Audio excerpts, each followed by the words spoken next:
The crisis in Ukraine has brought a sharp focus to the debate over the rules-based international order many believe is under attack by Vladimir Putin. The crisis is a test for democracies everywhere, including Canada, and much is riding on how the world responds. Peter Van Praagh is the founder and president of the Halifax Security Forum. It's an annual gathering of many of the world's foremost decision makers, and you have been able to watch it right here on CPAC over the years. He's also a former senior policy advisor to a Canadian Minister of Foreign Affairs. And look, he's done a lot. He's also held a variety of roles with international institutions advancing democracy around the world. He joins me today from Washington. Peter Van Praagh, good to see you. Look, you've just returned from Ukraine. You were there when the Russian invasion started. You went to Ukraine on the eve of the Russian attack to demonstrate your support for that country. What do you want us to know about what you saw there?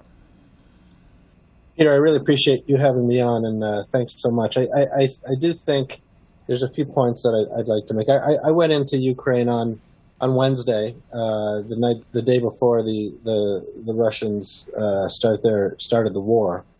And I went to demonstrate solidarity and support to the Ukrainian government and the democratic Ukrainian government and the Ukrainian people. And I had my first meeting was at the president's office with the secretary of Ukraine's National Security and Defense Council, Alexei Danilov. And I was really taken by his quiet, calm confidence. And there was nothing, bravado about it. There was nothing exaggerated about it. But he said to me, the war is going to begin tonight. The Russians are going to attack tonight. He knew in detail where the attacks were going to begin. And he said, they will attack and we will win.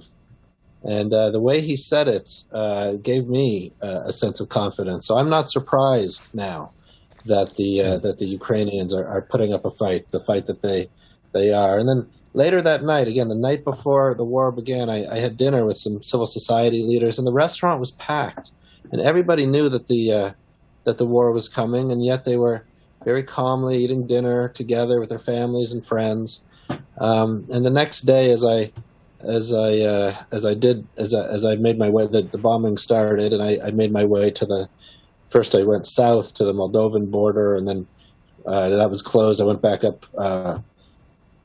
Went west to the Polish border, and all along the way, there were rows and rows of cars, but nobody was honking, nobody was panicking, nobody was driving ahead.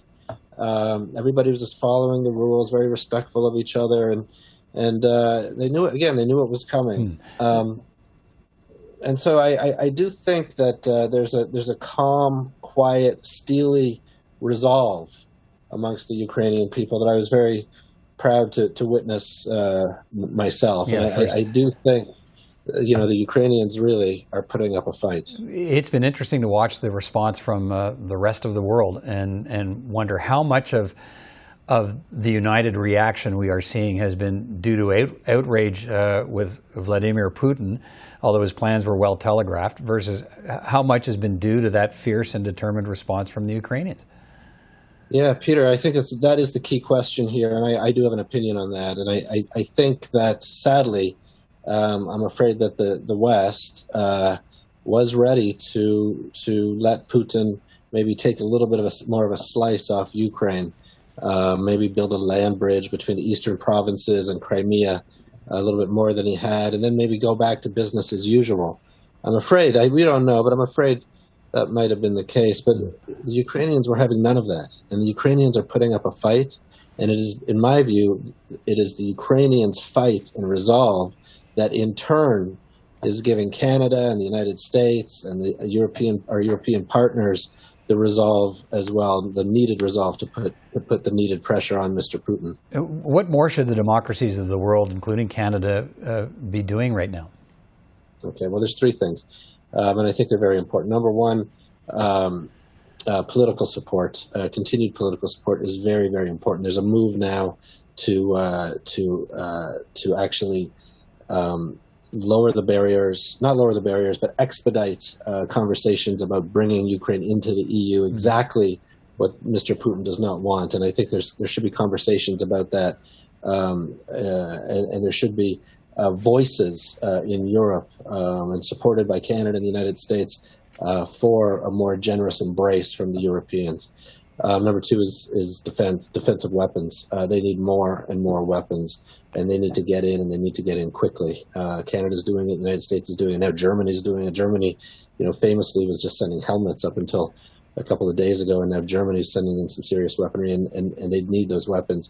Mm-hmm. And third is money. The Ukrainian economy is going to suffer, and it does need support to prop up Ukrainian currency. Right. And those are all things that Canadians should be proud of supporting. Canadians should be proud of supporting those things. There have been some calls in some quarters, as you know, for more hawkish action. But look, NATO won't go into Ukraine. This war has been left to the Ukrainians to fight, albeit with weaponry and financial support from other countries. But if we stand by and watch Ukraine fall, then what? We're not going to stand by and watch Ukraine fall. Ukraine's not going to fall. It has the whole world's support behind it. We just need to keep pushing, and we need to make sure that Mr. Putin understands that the West, and not only the West, as you can see the votes at the United Nations Security Council, Russia is all alone now. Russia is all alone, and Ukraine cannot fall, and it won't fall. And the aim now has to be for Mr. Putin to turn around with his tail between his legs, and probably, of course, he's not going to do that. I think that we're going to have to see some serious Russian pressure at home on Mr. Putin. He's already lost thousands and thousands of soldiers.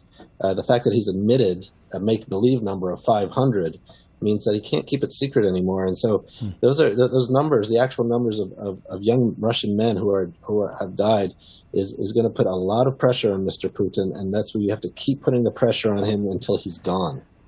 Okay, Peter Van Praagh, thanks so much for your perspective. Glad you made it into Ukraine, and glad you made it out safely as well, and great to talk to you today. Take care.